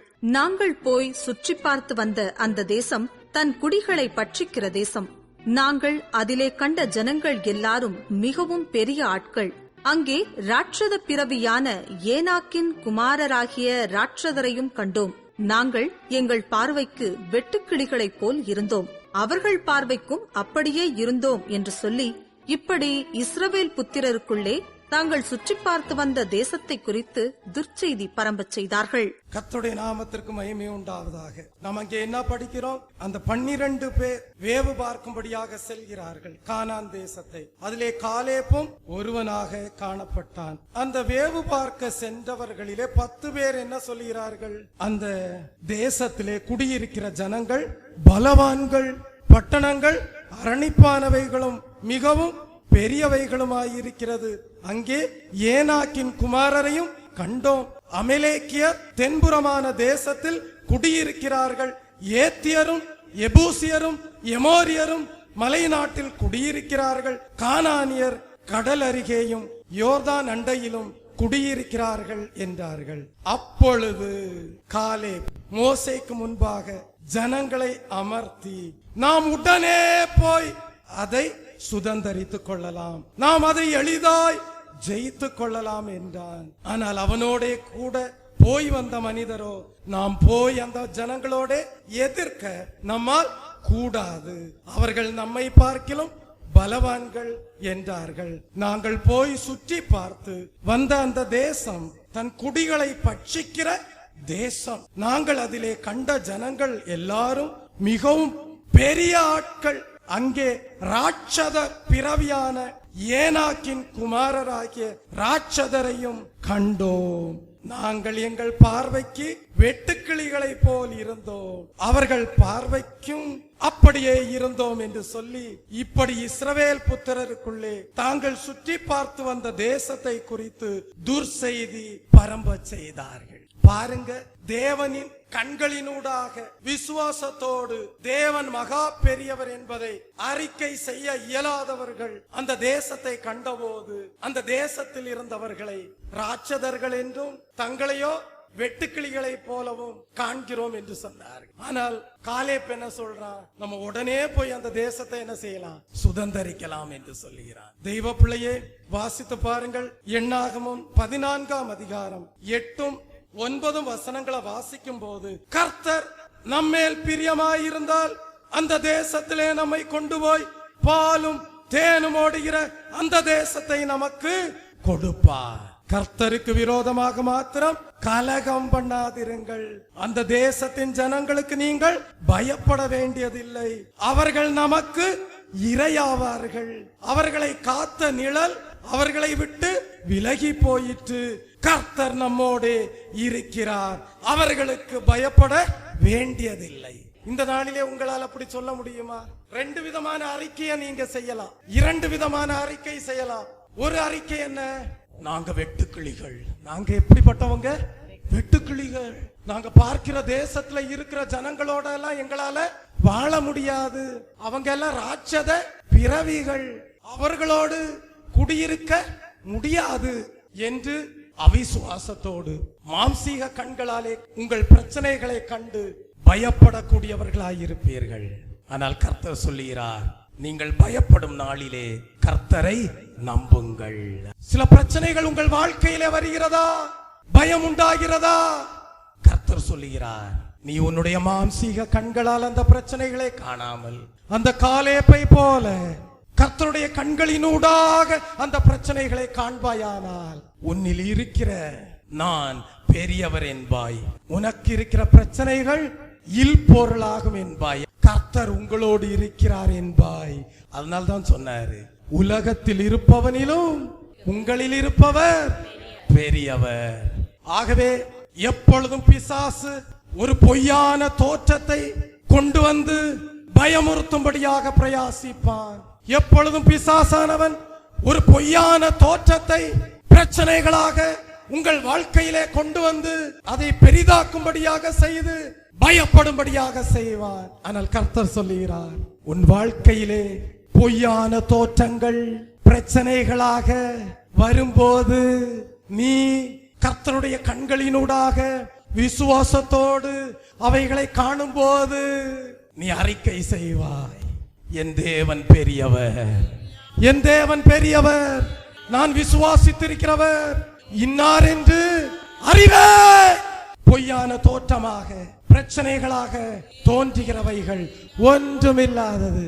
அதனாலதான் அந்த 10 வேவுகாரர்களுக்கு முன்பாக காலேப் சவால் விட்டான். அதே போலதான் தாவீதுடைய வாழ்க்கையிலேயும் எல்லாரும் கோலியாத்தை கண்டு பயந்தார்கள். அவன் ஒரு ராட்சத பிறவி, ஒரு ராட்சதன் என்று சொல்லி பயந்தார்கள். அவர்கள் எல்லாரும் ராட்சதனாகிய அந்த கோலியாத்தை மாம்சீக கண்களாலே கண்டு அவனை பெரிய பிரச்சனையாக கண்டு அவிசுவாசத்தோடு கண்டு பயந்தார்கள். ஆனால் தாவீது விசுவாசத்தோடு தேவனுடைய கண்களினூடாக அந்த மாம்சீக ராட்சதனை கண்டு அவன் பயப்படவில்லை. அவன் சொன்னான், இன்றைக்கு ராட்சதனுடைய சரீரமானது ஆகாயத்து பறவைகளுக்கு இரையாகும் என்று சொன்னான். அப்படியே தான் ஆராதிக்கிற தேவன் மகா பெரியவர் என்று அறிக்கை செய்து விசுவாசத்தோடு அந்த ராட்சதனாகிய கோலியாத்தை கர்த்தரின் கண்களினூடாக கண்டு இல்பொருளாக்கினான். மகத்தான காரியங்களை செய்தான். இன்றைக்கும் கர்த்தர் சொல்லுகிறார், நீ ஆராதிக்கிற தேவன் எவ்வளவு பெரிய தேவன் என்பதை குறித்த அறிவின் வாசனை உனக்குள்ளே இருக்குமானால் சிங்கங்களின் வாய்களை அடைப்பாய், பெரிய காரியங்களை செய்வாய். உனக்கு வரக்கூடிய பிரச்சனைகள் உனக்கு இரையாகும். காலேப் அதுதான் சொன்னான், அவர்கள் எல்லாம் இரையாவார்கள். அன்றன்றுள்ள ஆகாரத்தை இன்று எங்களுக்கு தாரு. உனக்கு அன்னன்னைக்கு வர்ற பிரச்சனைகள் எல்லாம் உனக்கு ஆகாரமாக ஆசீர்வாதமாக தேவன் மாற்றுவார். நீ கர்த்தருக்குள்ள இருந்தா உனக்கு வர்ற பிரச்சனைகள் எல்லாம் உனக்கு ஆசீர்வாதமா மாறும். Praise the Lord. இஸ்ரவேல் ஜனங்களுக்கு கோலியாத்து பிரச்சனையா இருந்தான், ஆனால் அவன் இரையாக காணப்பட்டான். தெய்வ பிள்ளையே, நீங்கள் ஆராதிக்கிற தேவன் பெரியவர். அந்த அறிவு உங்களுக்குள்ளே இருக்க வேண்டும். காலேப் அதை அறிந்திருந்தான். ஆகவே அந்த தேசத்தை சுதந்தரித்தான். தானியேல் தான் ஆராதிக்கிற தேவன் பெரியவர் என்கிற அறிவை உடையவனாயிருந்தான். தேவன் சிங்கங்களின் வாய்களை கட்டினார். தானியேல் சிங்கங்களுக்கு இரையாகவில்லை. சிங்கங்கள் எல்லாம் பட்டினியா தான் கடந்தது. ஆனால் அந்த சிங்க கெபி என்கிற பிரச்சனை அவனுக்கு ஆசீர்வாதமாக மாறினது. இஸ்ரவேல் ஜனங்களுக்கு கோலியாத் என்கிற பிரச்சனை தாவீதின் மூலமாக ஆசீர்வாதமாக மாறினது. காலேப்புக்கு முன்பாக இருந்த ராட்சதர்கள் தேவனுடைய கண்களினூடாக கண்டபோது அவைகள் எல்லாம் இல்பொருளாக தோன்றினது. ஆகவே அவன் கானான் தேசத்தை சுதந்தரித்தான். ஆகவே இந்த நாளிலே தேவன் உங்களுக்கு கொடுக்கிற தூது என்ன தெரியுமா? கர்த்தருக்குள் மனமகிழ்ச்சியாய் இருப்பதே உங்கள் பலன். நீங்கள் விசுவாசித்திருக்கிறவர் இன்னார் என்று அறிந்து கொள்ள வேண்டும். மகா பெரியவர் என்கிற அறிவு உங்களுக்கு உண்டாயிருக்க வேண்டும். பின்பு என்ன செய்ய வேண்டும்? இந்த வனாந்திர பிரயாணத்துல நீங்க சுதந்திரிக்க வேண்டிய பரலோக ராஜ்யத்தை சுதந்திரிக்கும்படியாக இந்த வனாந்திர பிரயாணத்திலே கடந்து செல்லும் போது எத்தனையோ கஷ்டங்கள் வரலாம், எத்தனையோ பிரச்சனைகள் வரலாம். ஆனால் நீங்கள் என்ன செய்ய வேண்டும்? கர்த்தரை அறிகிற அறிவை அடைந்தவர்களாக அந்த எல்லா சூழ்நிலைகளிலேயும் நாங்கள் ஆராதிக்கிற தேவன் மகா பெரியவர் என்று அறிக்கை செய்து பிரச்சனைகளை பெரிதுபடுத்தாமல், பிரச்சனைகளை நீங்கள் ஆராதிக்கிற அந்த பெரிய தேவனுடைய கண்களினூடாக கண்டு அவைகளை இல்பொருளாக்க வேண்டும். கர்த்தர் உங்கள் மூலமாக அப்படிப்பட்ட பெரிய காரியங்களை செய்வார். அதைதான் பவுல் சொல்லுகிறார். கிறிஸ்துவுக்குள், யாருக்குள்ள? கிறிஸ்துவுக்குள் எப்பொழுதும் எங்களை வெற்றி சிறக்க பண்ணி எல்லா இடங்களிலேயும் எங்களை கொண்டு அவரை அறிகிற அறிவின் வாசனையை வெளிப்படுத்துகிற தேவனுக்கு ஸ்தோத்திரம். கிறிஸ்துவுக்குள் எப்பொழுதும் உங்களை தேவன் வெற்றி சிறக்க பண்ணுகிறார். அந்த காலேப்பை போல, அந்த தாவீதை போல, அந்த தானியேலை போல தேவன் உங்களையும் வெற்றி சிறக்க பண்ணுகிறார். அதற்காக சொல்லுகிறார், கர்த்தர் பெரியவர் என்ற அறிவை அடைந்த வாசனையுடையவர்களாக காணப்படுவீர்களாக, பின்பு தேவனை ஸ்தோத்தரிப்பீர்களாக. பவுலை போல நீங்களும் சொல்லணும். உங்களுடைய வாழ்க்கையின் முடிவில நீங்களும் சாட்சி கொடுக்கணும். எங்களுடைய நம்பிக்கை எல்லாம் நாங்கள் ஆராதிக்கிற பெரிய தேவன் மேல இருந்தது. அவர் எங்களை விட்டு விலகவும் இல்லை, கைவிடவும் இல்லை. எங்களுக்கு இந்த வனாந்திர பிரயாணத்துல எவ்வளவோ பிரச்சனைகள் வந்தது. ஆனா அவைகளை எல்லாம் நாங்கள் தேவனுடைய கண்களினூடாக கண்டு இல்பொருளாக்கினோம், இரையாக்கினோம். அது எங்க வாழ்க்கையில ஆசீர்வாதமாக மாறினது என்று சாட்சி கொடுக்க வேண்டும். எல்லாரும் தேவாவியானவர் வெளிப்படுத்தின தெய்வீக சத்தியத்திற்கு உங்களை ஒப்பு கொடுத்து தேவனை 2 நிமிடங்கள் ஸ்தோத்தரிப்பீர்களா? ஒரு தலபல வரதபதில தபகல வரதபதில வரத. அநேக பரிசுத்தவான்கள் இப்படிப்பட்ட வனாந்திர பிரயாணத்திலே எத்தனையோ பிரச்சனைகளை கடந்து சென்றிருக்கிறார்கள். அவர்களுக்கு முன்பாக இருந்த பிரச்சனைகள் எல்லாம் இரையாக மாறினது.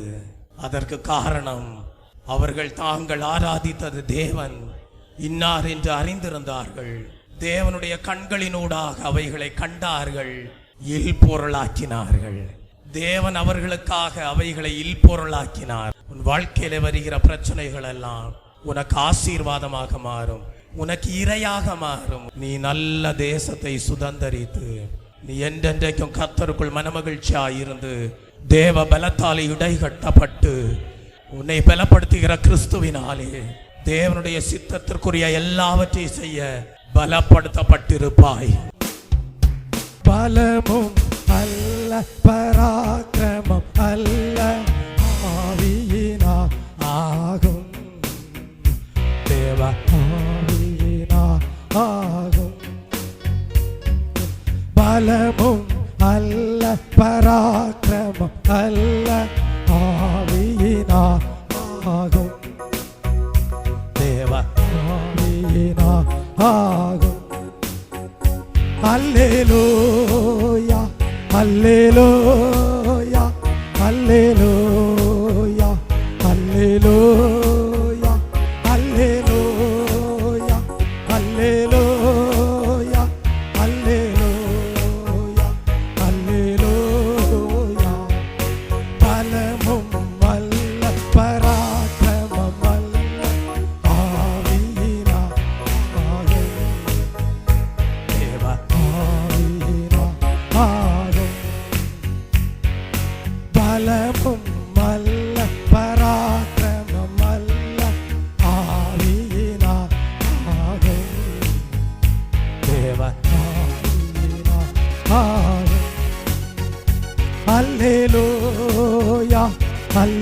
அல்லேலூயா அல்லேலூயா அல்லேலூயா அல்லேலூயா அல்லேலூயா அல்லேலூயா அல்லேலூயா. தேவன் இந்த காலை வேளையிலே உங்களை பலப்படுத்துகிறார். இனி உங்களுக்கு வருகிற பிரச்சனைகளிலே நீங்கள் கர்த்தரை பெரியவராக பாருங்கள். பெரிய தேவனுடைய கண்களினூடாக உங்கள் பிரச்சனைகளை இல்பொருளாக காணுங்கள். அந்த தேவ அறிவின் வாசனையை எல்லா இடங்களிலும் வெளிப்படுத்துங்கள். கர்த்தருக்கு ஸ்தோத்திரம் செய்யுங்கள். உங்களுக்கு எப்பொழுதும் வெற்றி உண்டு. ஜெய கிறிஸ்து முன் செல்கிறார், ஜெயமாக நடத்திடுவார். ஜெய கீதங்கள் நாம் பாடிய ஜெய கொடியும் ஏற்றிடுவோம். ஜெயம் அல்லேலூயா அவர் நாமத்திற்கு, ஜெயம் அல்லேலூயா இயேசு நாமத்திற்கு. ஜெய கிறிஸ்து முன் செல்கிறார், ஜெயமாக நடத்திடுவார். ஜெய கிறிஸ்து முன் செல்கிறார், ஜெயமாக நடத்திடுவார். ஜெய கீதங்கள் நாம் பாடிய ஜெய கொடியும் ஏற்றிடுவோம். ஜெயம் அல்லேலூயா அவர் நாமத்திற்கு, ஜெயம் அல்லேலூயா அவர் நாமத்திற்கு. உங்களுடைய வாழ்க்கையிலே தேவனுக்கு பிரியமில்லாத எந்த காரியங்களுக்கும் இடம் கொடுக்காமல் தேவன் கொடுத்த மனமகிழ்ச்சியை, ரட்சிப்பின் சந்தோஷத்தை, தேவ பலத்தை பாதுகாத்துக் கொள்வீர்களாக. கர்த்தர் எந்நாளும் உங்களுக்கு மகா பெரியவராயிருப்பார். உங்கள் மூலமாக பெரிய அதிசயங்களை செய்வார், மகத்தான காரியங்களை செய்வார். கர்த்தருடைய நாமம் மாத்திரம் மகிமைப்படும், தேவராஜ்யம் கட்டப்படும். ஜெபிப்போம். அன்பும் மகா கிருபையும் இரக்கமும் நிறைந்த நேசமுள்ள நல்ல தகப்பனே, இந்த ஓய்வு நாளின் காலை வேளையிலே தேவ ஜனங்கள் கர்த்தாவே நீர் மகா பெரியவர் என்பதை அறிந்து கொள்ளும்படியான பாக்கியத்தை அடைய செய்த தயவுக்காக ஸ்தோத்திரம். யாரெல்லாம் கர்த்தாவே நீர் பெரியவர் என்று விசுவாசித்து அறிக்கை செய்து வாழ்ந்தார்களோ அவர்கள் மூலமாக தேவரீர் உம்மை குறித்த அறிவின் வாசனையை வெளிப்படுத்தி நீர் அவர்கள் மூலமாக பெரிய காரியங்களை செய்திருக்கிறீர். அப்படியே இந்த நாளிலே சத்தியத்தை கேட்ட ஜனங்களும் நீர் பெரியவர் என்பதை அறிந்திருக்கிறபடியால் தங்களுக்கு முன்பாக இருக்கக்கூடிய பிரச்சனைகளை எல்லாம் இல்பொருளாக்கி இரையாக மாறும்படியாக கர்த்ததாமே கிரியை செய்தருள வேண்டுமாய் ஜெபிக்கிறேன். கர்த்தர் நம்மோடு இருக்கிறார் என்றால் நமக்கு பயம் வேண்டியதில்லை என்று சொல்லப்பட்டிருக்கிறதே. அப்படியே உம்முடைய பிள்ளைகளோடு இயேசுவே நீர் இருக்கிற தயவுக்காக உமக்கு ஸ்தோத்திரம். ஆகவே உம்முடைய பிள்ளைகள் கர்த்தாவே உம்மை எப்பொழுதும் தங்களுக்கு முன்பாக வைத்து நோக்கி பார்த்து அவர் எங்கள் வலது பாசத்தில் இருக்கிறபடியால் நாங்கள் அசைக்கப்படுவதில்லை என்கிற விசுவாச அறிக்கையோடு கர்த்தாவே விசுவாசிக்கிறவர்களே பாக்கியவான்கள், கர்த்தரால் அவர்களுக்கு சொல்லப்பட்டவைகள் நிறைவேறும் என்று சொல்லப்பட்ட வார்த்தையின்படி உடைய பிள்ளைகள் கர்த்தாவே மகா மேன்மையான விசுவாசத்தினாலே அவர்களுக்கு சொல்லப்பட்ட எல்லா காரியங்களும் உம்மாலே நிறைவேறினது என்பதை விசுவாச அறிக்கையாக, வெற்றியின் அறிக்கையாக வெளிப்படுத்த தேவன் தாமே கிருபை நல்கிறோம். கர்த்தாவே தானியேல் தன் தேவனை அறிந்திருந்தபடியால் திடன் கொண்டு மகத்தான கிரியைகளை செய்தான். அப்படியே காலேப் கர்த்தாவே உம்மை அறிந்திருந்தபடியால் நீர் மகா பெரிய தேவன் என்பதை விசுவாசித்திருந்தபடியால் அவனும் கூட உம்முடைய கண்களினூடாக தனக்கு முன்பாக இருந்த பிரச்சனைகளை கண்டு அவைகள் இல்பொருள் என்பதை, அவைகள் எல்லாம் இரையாகும் என்பதை வெளிப்படுத்தக்கூடியவனாக காணப்பட்டானே. அப்படியே கர்த்தாவே சத்தியத்தை கேட்ட உடைய ஜனங்களும் கேட்ட சத்தியத்தின்படி வெற்றி சிறக்க கர்த்தாவே நீர் பெரியவர் என்பதை விளங்கச் செய்கிற அறிவின் வாசனையை வெளிப்படுத்த என்னாலும் உம்மை ஸ்தோத்திரம் செய்ய, துதிக்க, ஆராதிக்க, உடைய நாமத்தை மகிமைப்படுத்த தேவன் தாமே கிருபை நல்கிறோம். இஸ்ரவேலுடைய வாசனை எப்படி லீபனோனுடைய வாசனை போல் காணப்படுமோ அப்படியே அந்த லீபனோனின் வாசனை ஆகிய கிறிஸ்துவை அறிகிற அறிவின் வாசனை, இயேசுவே நீர் பெரியவர் என்கிற அறிவு உடைய பிள்ளைகளுடைய வாழ்க்கையிலேயும் லீபனோனின் வாசனையாக என்னாலும் காணப்பட தேவன் தாமே கிருபை நல்கிறோம். இயேசு கிறிஸ்துவின் இன்ப நாமத்தில் ஜெபிக்கிறேன் பிதாவே, ஆமென். என் ஆத்துமாவே கர்த்தரை ஸ்தோத்தரி, என் முழு உள்ளமே அவருடைய பரிசுத்த நாமத்தை ஸ்தோத்தரி. என் ஆத்துமாவே கர்த்தரை ஸ்தோத்தரி, அவர் செய்த சகல உபகாரங்களையும் மறவாதே. ஆமென். நம்முடைய கர்த்தராகிய இயேசு கிறிஸ்துவனுடைய கிருபையும் பிதாவாகிய தேவனுடைய அன்பும் பரிசுத்த ஆவியானவருடைய அந்யோன்ய ஐக்கியமும் இன்றும் என்றும் சதா காலங்களிலும் நம் அனைவரோடும் நம்முடைய குடும்பங்களோடும் சபையாரோடும் இருப்பதாக. ஆமென். ஹல்லேலூயா, ஹல்லேலூயா, ஹல்லேலூயா, ஹல்லேலூயா, ஹல்லேலூயா, ஹல்லேலூயா, ஹல்லேலூயா, ஹல்லேலூயா, ஹல்லேலூயா, ஹல்லேலூயா, ஹல்லேலூயா, ஹல்லேலூயா, ஹல்லேலூயா. கர்த்தாவே, உம்முடைய ஜனங்கள் இயேசுவே நீர் மகா பெரியவர் என்கிற அறிவை அடைந்தவர்களாக அந்த அறிவின் வாசனையை லீபனோனின் வாசனையாக பெற்று எல்லா இடங்களிலேயும் வெளிப்படுத்தி வெற்றி பெறுகிறவர்களாக எந்நாளும் இயேசுவே உம்மை ஸ்தோத்தரிக்க தேவன் தாமே கிருபை நல்குவீராக. ஆமென்.